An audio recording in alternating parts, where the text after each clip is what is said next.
Gate দিয়ে ঢুকে বাম পাশে হচ্ছে ল্যাব, হ্যাঁ, দুইটা ল্যাব সাজানো আছে। এই যে হাতের ডান পাশে এদিকে হচ্ছে আমার অফিস রুম, এগুলো অফিস। এই পাশে রয়েছে ল্যাব, ল্যাবের পাশে দুইটা ল্যাব হচ্ছে, এটা হচ্ছে RAC।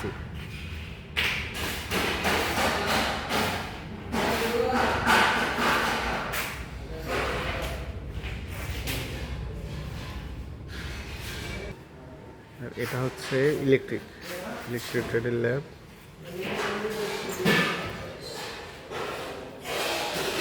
ল্যাবটা এখনো গোছানো না,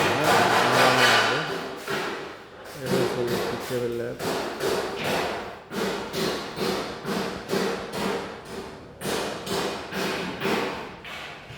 আর এগুলো হচ্ছে স্টুডেন্টদের জন্য যে খাট, যেগুলো আমরা আবাসিকে থাকে যারা, এগুলো হচ্ছে খাট, হ্যাঁ, দোতলা খাট। এই যে এগুলোর ভেতরে উপরে কাঠ দিতে হয় মাচা করার জন্য, কাঠ দিয়ে দোতলা খাট এগুলো।